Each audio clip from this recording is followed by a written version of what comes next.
So I'm here to tell you 3 reasons why you need to go on a solo road trip as soon as you possibly can. Hey, I'm Liz. I'm here to talk about all things self-development and living the most authentic lives that we can. All right, so solo road trips. So a slight background about me. I'm in my 30s now, and in my 20s, I was not one of those people that you hear about that were so courageous and so fabulous, doing all of these amazing trips, both in their own countries, around the world, overseas.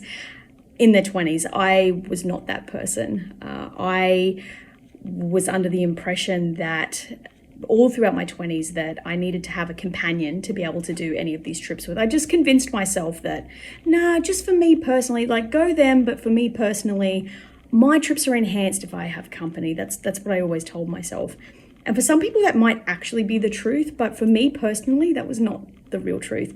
The truth was I had never really learned how to spend time with myself. I'd never really learned how to be truly alone and enjoy my own company. And so being in my 30s, being single, I decided now was the time to challenge myself. I, first of all, just wanted to travel to somewhere incredible. And I felt deep down that now was the time for me to learn how to spend time with myself and do that, traveling to somewhere amazing in my own country.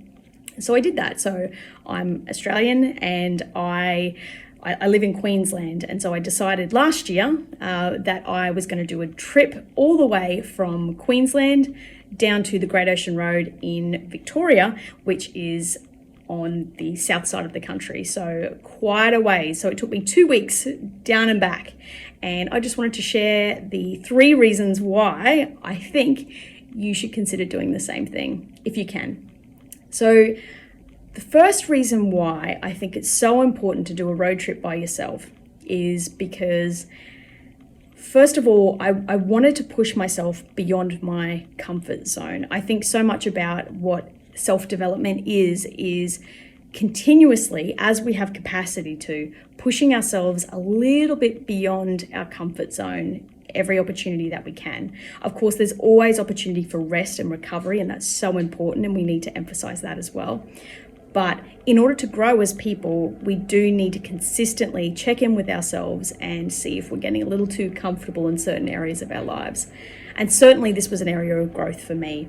I wanted to push myself to get out of my comfort zone in a variety of different areas in my life, and doing this road trip did just that. So for me, never traveling solo in my life up until that point. I'd worked my way up to being a little bit more independent. I'd done like a little one night stays. I'd had a couple of nights camping by myself previously, but I'd never gone on a road trip like this before in my life. And so this was a big challenge. There were a lot of fears around doing a road trip as well, in terms of, being on the road. It's not always the safest thing. Car accidents are a thing, right?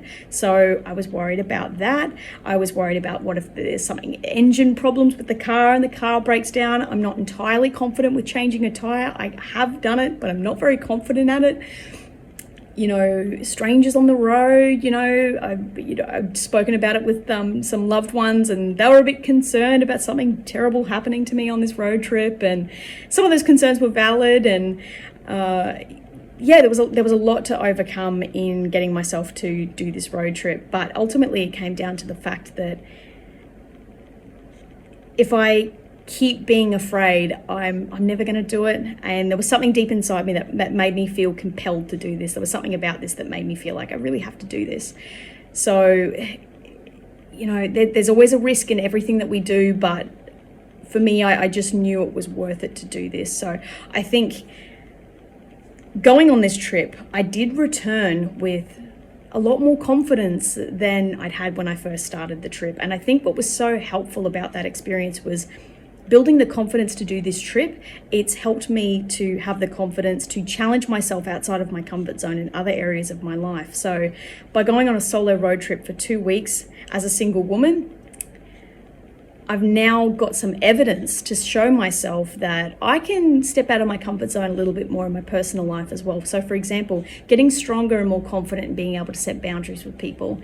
Setting boundaries with people is a real challenge for me, as it is, I know, for so many of us. And I think, that was an unexpected benefit, that pushing myself out of my comfort zone in this area of my life, going on a solo road trip, I've now been able to push myself in other areas of my life as well. So that's reason number one. Reason number two, another reason why I really wanted to build a better relationship with myself.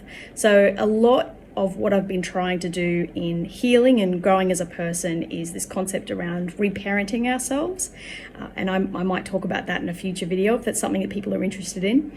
And another element of my development has also been around being a friend to myself. Actually, as cheesy as that sounds, I know that sounds really cheesy, but it's true.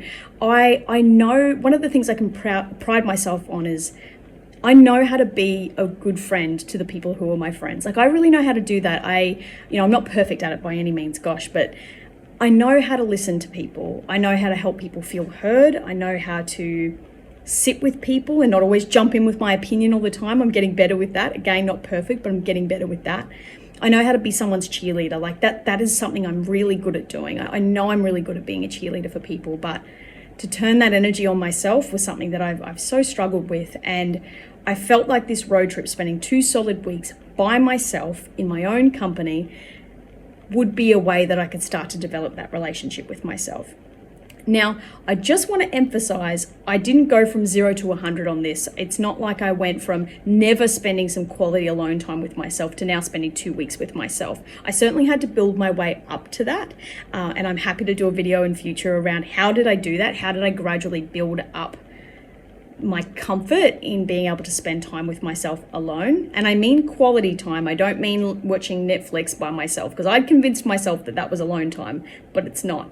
So I'm happy to talk about that in another video, but certainly this road trip really put that to the test. It really put to the test I think I enjoy my own company. Like, at that point of the road trip commencing, I knew that I like my own company, but how much do I like my company? Do I like my company 2 solid weeks nonstop?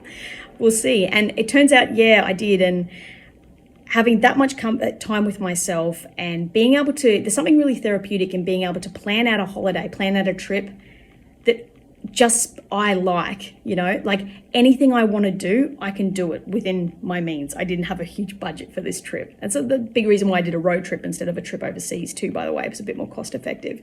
But every day I got to decide what I wanted to do. I planned out a bit of an itinerary. I'm someone who can get decision fatigue or decision anxiety. If I've got too many decisions to make in a day, it can make me quite stressed. So a self-love exercise I undertook was actually planning out the trip before I went and having, roughly an itinerary. It wasn't super strict. I didn't have to absolutely adhere to it, but I planned out roughly what day, at what location I would be at, and just some sightseeing opportunities in each place, some places to eat that I might think is interesting. So, and on top of that, every day I had the freedom to decide as well. If anything on the itinerary I just didn't feel like doing, I didn't feel like going to this place, I didn't feel like going on a hike that day. Again, just being with me, whatever I wanted, whatever you want, babe, you can have it, and there is something quite nurturing and therapeutic about doing that. It's lovely to have an opportunity to check in with yourself regularly over a 2-week period and ask myself every day what I felt like doing, and being able to honor that and not having to check in with somebody else about it. As someone who, I like to call myself a recovering people pleaser, we're not 100% there, but I'm really trying to work on my people pleasing tendencies. And I think a huge boon of that is, learning how to honor what I really want outside of the influence of anybody else. A solo road trip absolutely gives you the opportunity to do that. So I think that rounds off reason number 2 why you need to do a solo road trip, is building that relationship with yourself.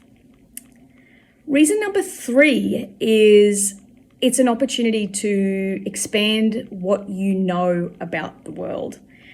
So and this is the case with any form of travel, but I think particularly with road trips, you meet people you would never otherwise meet, right? And I have to say, I mean, every experience is different, but pulling up the way that I went about this solo road trip, and again, happy to do another video about this. I did it in my car. So I have just a regular sedan car, and I modified the back of it to be able to sleep in.